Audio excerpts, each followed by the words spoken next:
సబ్బవరం మండల పరిషత్ సమావేశ మందిరంలో సోమవారం ఏర్పాటు చేసిన బిఎల్ఓలు బిఎల్ఏల సమావేశం గందరగోళంగా మారింది. నిజానికి ఎన్నికల సంఘం ఆదేశాల మేరకు నిర్వహించనున్న ఈ అఖిలపక్ష సమావేశానికి మీడియాను, అన్ని పార్టీలకు చెందిన ఏజెంట్లు, నేతలను ఆహ్వానించవలసి ఉండగా స్థానిక తహసీల్దార్ అరుణ్ చంద్ర గాని, ఎన్నికల రిటర్నింగ్ అధికారి శేష శైలజ గాని పిలవలేదు.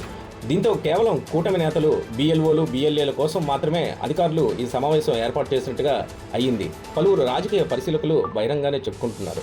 ఈ నేపథ్యంలో అదే సమయంలో సభవరంలో ఒక సమావేశంలో పాల్గొనడానికి హాజరైన పెందుర్తి మాజీ ఎమ్మెల్యే అన్నంరెడ్డి అదీప్రాజ్, వైసీపీ చోడవరం పరిశీలకులు గన్ని రవికుమార్, కొటాన రాములు దృష్టికి పార్టీ శ్రేణులు తీసుకురావడంతో ఆ పార్టీ నేతలు అంతా కలిసి వెళ్లి ఎన్నికల రిటర్నింగ్ అధికారి శేష శైలజ, తహసీల్దార్ అరుణ్ చంద్రల పనితీరును తప్పుపడుతూ నిలదీశారు. శేష శైలజ మాట్లాడుతూ, ఇక్కడ తహసీల్దార్ అఖిలపక్ష నాయకులకు సమాచారం ఇవ్వాల్సి ఉందని, దానికి తాను జవాబుదారీ కాదని తప్పించుకునే ప్రయత్నం చేశారు. తహసీల్దార్ వైసీపీ నేతలు ప్రశ్నలకు జవాబు చెప్పలేని పరిస్థితిలో పడ్డారు. మరోసారి ఇలాంటి పొరపాట్లు చేస్తే జిల్లా కలెక్టర్, ఎన్నికల సంఘం అధికారులకు ఫిర్యాదు చేస్తామని వైసీపీ నేతలు హెచ్చరించారు. అంతకుముందు జరిగిన కూటమి పార్టీల బిఎల్ఓలు, బిఎల్ఏల సమావేశంలో శేషశైలజ, తహసీల్దార్ అరుణ్ చంద్రలు మాట్లాడుతూ, రాబోయే ఎన్నికలు పారదర్శకంగా జరిగేలా చూసేందుకు బిఎల్ఏలు, బిఎల్ఓలతో ఓటర్ల జాబితా తయారీ ఎంతో జాగ్రత్తగా వ్యవహరించాలని ఆదేశించారు.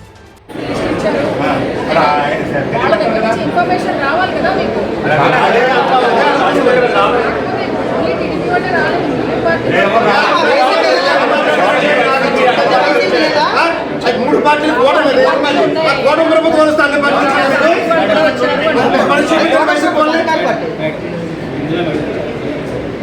వైసీపీ పార్టీకి సంబంధించిన ఏ ఒక్క బిఏ కూడా ఇన్ఫర్మేషన్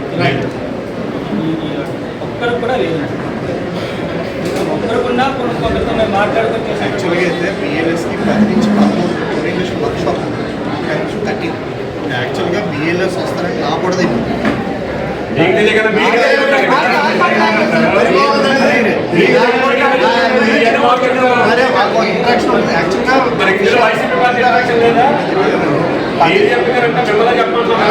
ఎలక్షన్ కమిషన్ గైడ్లైన్స్ ప్రకారం, షెడ్యూల్ ప్రకారం 10 నుంచి 13 ఆ టైంకి డెఫినెట్గా అందరూ కూడా ప్రతి ఒక్కరు కూడా ప్రతి పార్టీ కూడా తెలియజేసి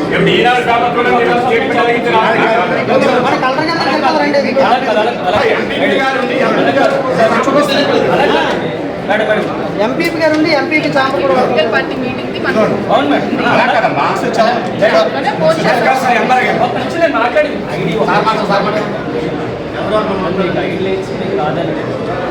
మీరు 10 నుంచి 13 వరకు ఓరియంటేషన్ ప్రోగ్రామ్ ఉంటున్నారు, యాక్సెప్ట్ ఫర్. కాకపోతే మరి మిగతా పార్టీ వాళ్ళకి ఏ ఇన్విటేషన్తో వాళ్ళందరూ ఇక్కడికి వచ్చారు అనేటువంటిది మాకు కావాలి. వాళ్ళకి వెళ్ళినటువంటి ఇన్విటేషన్ మాకు ఎందుకు లేదు, అది మాకు కావాలి. అది మాకు మీరు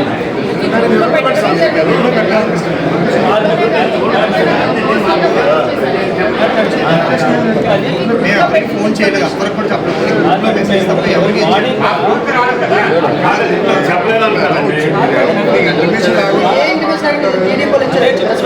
వాళ్ళు ఇచ్చుకుంటే మేమేం చేస్తామండి?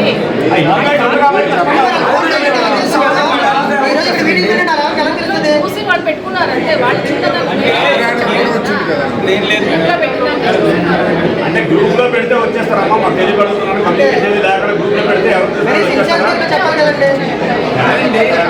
మాజీ ఎమ్మెల్యే గారు చెప్పాలి కదా.